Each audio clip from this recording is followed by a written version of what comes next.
नमस्कार दोस्तों, आज अपन बात करने वाले हैं आरएल के बारे में कि अपन जो आरएल की बोतल है यह कौन कौन से पेशेंटों को लगा सकते हैं, साथ में आरएल के अंदर अपन कौन कौन से इंजेक्शन डाल सकते हैं।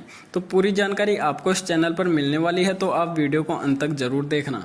सबसे पहले अपन बात करें आरएल के बारे में, तो आरएल की फुल फॉर्म होती है रिंगर लैक्टेट सॉल्यूशन, जिसे अपन सोडियम लैक्टेट सॉल्यूशन भी बोल सकते हैं। इंग्रेडिएंट्स की बात करें तो देखिए इसके अंदर होता है sodium chloride, sodium lactate, potassium chloride, calcium chloride, ये सारे इंग्रेडिएंट्स आरएल के अंदर दिए हुए होते हैं। अपन बात करें कि कौन कौन से पेशेंटों को अपन आरएल की बोतल लगा सकते हैं, तो देखिए यदि कोई पेशेंट है जिसको कमजोरी बहुत ज़्यादा रहती है, थकान रहती है, तो ऐसे पेशेंटों को अपन आरएल की बोतल लगा सकते हैं। या फिर कोई पेशेंट उसके डायरिया हो गया हो तो ऐसे पेशेंटों को भी अपन आरएल की बोतल लगा सकते हैं। साथ में देखिए यदि कोई पेशेंट है जिसकी बीपी बहुत ज़्यादा लो रहती है तो ऐसे पेशेंटों को भी अपन आरएल की बोतल लगा सकते हैं। अब अपन बात करें कि आरएल की बोतल में अपन कौन कौन से इंजेक्शन डाल सकते हैं, तो सबसे पहले इंजेक्शन अपन बात करते हैं मल्टीविटामिन इंजेक्शनों के बारे में। तो देखिए सबसे ज़्यादा उपयोग में आने वाला इंजेक्शन है पोलिवियन इंजेक्शन। यह जो इंजेक्शन है आप इसे नॉर्मली आरएल की बोतल में डाल सकते हैं। इस इंजेक्शन के अंदर विटामिन बी कॉम्प्लेक्स के साथ विटामिन B12 आता है, जो कि पेशेंट को यदि कमजोरी रहती है, थकान रहती है, घबराहट रहती है, तो ऐसी सिचुएशन में आप आरएल की बोतल में पोलिवियन इंजेक्शन डाल सकते हैं। यह जो इंजेक्शन है पेशेंट की जो थकान, कमजोरी, घबराहट रहती है, इस प्रकार की समस्याओं से राहत पाने के लिए उपयोग में लिया जाता है। या फिर पोलिवियन इंजेक्शन अवेलेबल नहीं हो तो मार्केट के अंदर MVI इंजेक्शन अवेलेबल होता है, यह भी मल्टीविटामिन इंजेक्शन ही होता है। तो यदि पोलिवियन नहीं हो तो आप MVI इंजेक्शन भी डाल सकते हैं। देखिए अपन नेक्स्ट मल्टीविटामिन इंजेक्शन के बारे में बात करें तो न्यूरोकाइंट गोल्ड इंजेक्शन। यह जो इंजेक्शन है इसके अंदर मेकोबालामीन के साथ निकोटिनमाइड, पायरिडोक्सिन वगैरह आते हैं। तो यह जो इंजेक्शन है पेशेंट को खून की कमी होना, थकान रहना, कमजोरी रहना, हाथ पैरों के अंदर झंझनाहट होना, मतलब कि चींटियां वगैरह जैसी चलना, तो इस प्रकार की समस्याएं रहती है तब इस इंजेक्शन का उपयोग किया जाता है।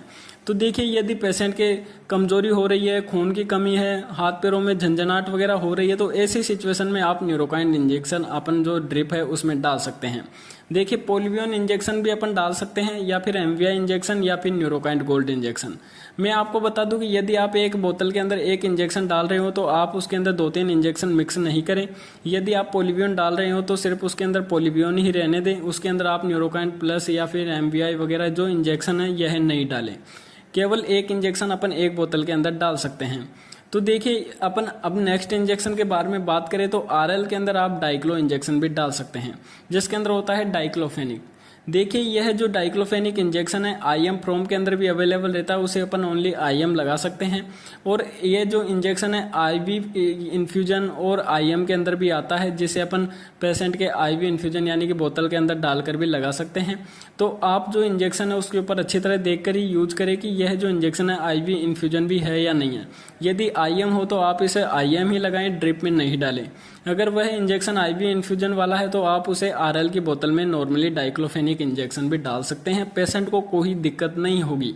यदि पेशेंट को ज़्यादा ठंड वगैरह लगने लग जाए तो आप उस बोतल को बंद कर दें और पेशेंट के सिर्फ IM इंजेक्शन ही लगाएं, क्योंकि कई बार ऐसा होता है कि पेशेंट को ठंड वगैरह लगने लग जाती है। तो ऐसी सिचुएशन में आप ड्रिप को बंद कर दे, पेशेंट के IM इंजेक्शन लगा सकते हैं डाइक्लोफेनिक। देखिए अपन नेक्स्ट इंजेक्शन के बारे में बात करें तो ट्रामाडोल इंजेक्शन। यह जो इंजेक्शन है प्रिस्क्रिप्शन इंजेक्शन है, डॉक्टर की सलाह के अनुसार ही उपयोग में लिया जाता है।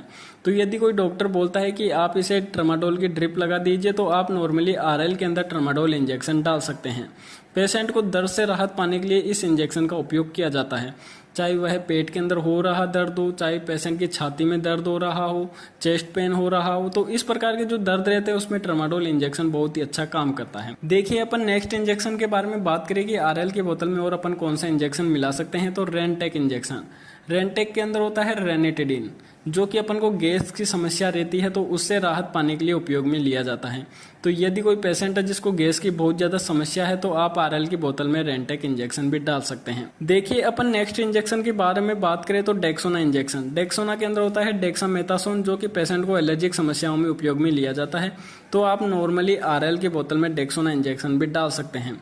ज़्यादातर यदि कोई पेशेंट है जिसकी बीपी लो बहुत ज़्यादा रहती है तो अपन उसके अंदर आरएल की बोतल में डेक्सोना डाल सकते हैं। एक तो अपन को एलर्जी से राहत मिलेगी, साथ में यदि पेशेंट की बीपी लो रहती है तो उससे भी राहत देखने को मिलेगी। तो आप नॉर्मली आरएल की बोतल में डेक्सोना भी डाल सकते हैं। नेक्स्ट इंजेक्शन की बात करें तो फिवास्टिन इंजेक्शन। यह जो इंजेक्शन है इसके अंदर होता है पैरासीटामोल। तो यदि कोई पेशेंट है जिसको तेज बुखार हो रहा हो तो आप नॉर्मली आरएल की बोतल में फेवास्टिन इंजेक्शन भी डाल सकते हैं। देखिए, एक होता है पैरासीटामोल इन्फ्यूजन, जो कि इन्फ्यूजन यानी कि बोतल के अंदर ही आता है, लिक्विड फॉर्म में आता है, तो आप डायरेक्टली उस बोतल को तो लगा सकते हैं। और जो एम्पुल फॉर्म में आता है पैरासीटामोल, जैसा कि मैं आपको स्क्रीन पर दिखा रहा हूँ, फेवास्टिन इंजेक्शन, इसके अंदर होता है 1 ml के अंदर 150 mg पैरासीटामोल।